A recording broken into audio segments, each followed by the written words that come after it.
ان کا نام تجویز کیا گیا تھا، انہوں نے اس اجلاس کی صدارت کی، اور وہ جو وفاقی وزراء نے پریس کانفرنس کی تھی اس کی جو فوٹیج تھی اور اس کی پوری ویڈیو جو تھی وہ اس الیکشن کمیشن کے اجلاس میں ڈسکس ہوئی، کیونکہ الیکشن کمیشن نے وہ جو فوٹیج تھی وہ منگوائی بھی تھی، اور اس میں الیکشن کمیشن نے یہ جائزہ لیا کہ کس بنیاد پر حکومتی جو وزراء ہیں انہوں نے الیکشن کمیشن کے ارکان کے استعفے مانگے۔ اس کے بعد جب یہ اجلاس میں پورا معاملہ ڈسکس ہوا تو الیکشن کمیشن نے باضابطہ طور پر اس کا ایک جواب دیا، اور وہ جواب یہ تھا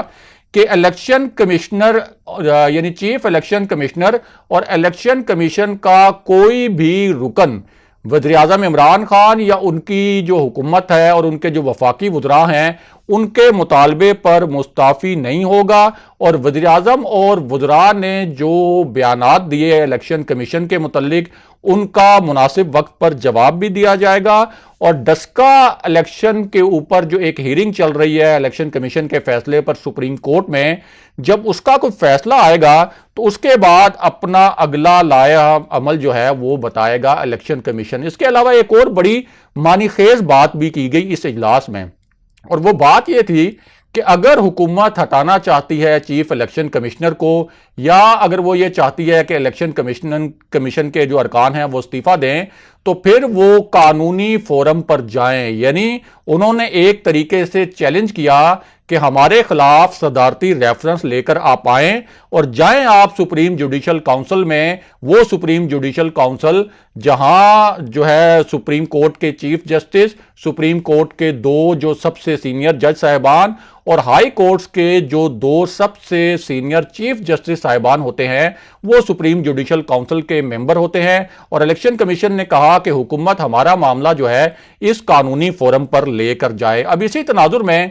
صدر عارف علوی نے بھی ایک بڑا معنی خیز بیان دیا، اور انہوں نے کہا کہ کابینہ یہ سمجھتی ہے کہ الیکشن کمیشن عوام کا اعتماد کھو چکا ہے، اور ان کا یہ بیان اس حوالے سے اہم ہے کہ اگر الیکشن کمیشن کے ارکان کے خلاف ریفرنس جاتا ہے سپریم جوڈیشل کونسل میں تو وہ ریفرنس جو ہے وہ ایک صدارتی ریفرنس ہی ہوگا، اور صدر عارف علوی ہی ممکنہ طور پر اس پر دستخط کریں گے اگر یہ فیصلہ کیا جاتا ہے کہ یہ ریفرنس جو ہے وہ سپریم جوڈیشل کونسل میں بھیجنا ہے۔ اب واپس آتے ہیں کہ سندھ میں گورنر راج کا معاملہ کیا ہے، اور آپ کو ساتھ ہی یہ بھی بتاتے ہیں کہ 4 اپریل کو کیا ہونے والا ہے۔ تو آپ کو بتائیں کہ مسلم لیگ نون اور جے یو آئی نے پیپلز پارٹی کو جو مہلت دی تھی کہ یا تو ہم آپ کو کک آؤٹ کریں گے یا آپ ہمیں بتائیں کہ آپ نے استعفے جو والا معاملہ ہے اس میں ہمارا ساتھ دینا ہے یا نہیں، یعنی آپ پارلیمنٹ سے استعفے دینے پر یا کم سے کم قومی اسمبلی کا جو ایوان ہے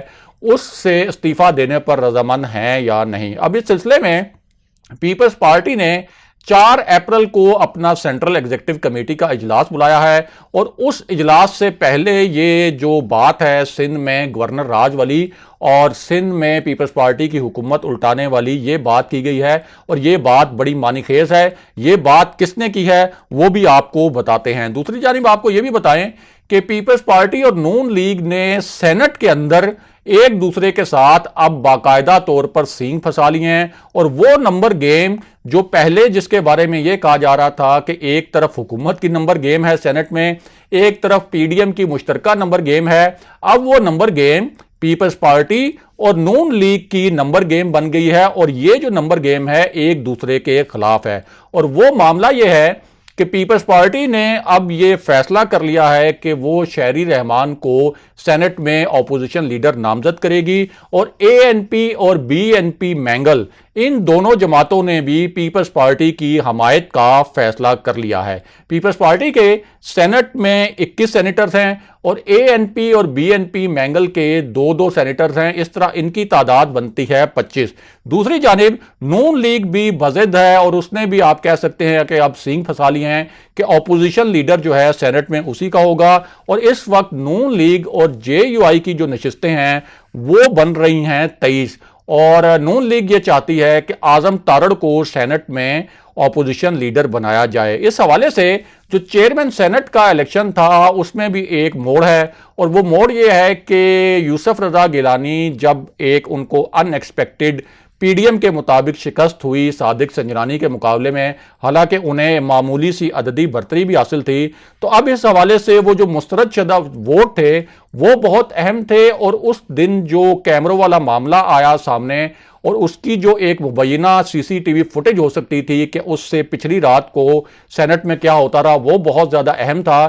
تو پیپلز پارٹی نے سینٹ سیکرٹری سے رابطہ کیا اور انہیں کہا کہ وہ مسترد شدہ ووٹ اور جو کیمروں کا ریکارڈ ہے اور جو سی سی ٹی وی فوٹیج ہے وہ ہمیں فراہم کی جائے، لیکن سینٹ کے جو سیکرٹری ہیں انہوں نے یہ تمام ریکارڈ پیپلز پارٹی کو دینے سے انکار کر دیا ہے، اور انہوں نے کہا کہ جب ہمیں عدالت بلائے گی تو ہم یہ ریکارڈ صرف عدالت میں ہی پیش کریں گے۔ اب واپس آتے ہیں کہ سندھ میں گورنر راج اور پیپلز پارٹی کی حکومت الٹانے کا معاملہ کیا ہے۔ تو آپ کو بتائیں کہ ایک طاقتور شخصیت جن کے بارے میں یہ کہا جاتا ہے کہ وہ راولپنڈی کی جو سیاست ہے وہ کرتے ہیں، یعنی انہیں کہا جاتا ہے کہ وہ طاقتور حلقوں کے ترجمان ہیں، طاقتور حلقوں کی نمائندگی کرتے ہیں، اور وہ خود بھی یہی تاثر دیتے ہیں کہ وہ طاقتور حلقوں کی سیاست کرتے ہیں۔ انہوں نے کہا ہے کہ اگر پی ڈی ایم اسلام آباد میں کوئی حرکت کرتی ہے تو اس کا جواب سندھ میں دیا جائے گا، اور یہ جو بات ہے انہوں نے کچھ مخصوص اطلاعات کی بنیاد پر دیا ہے،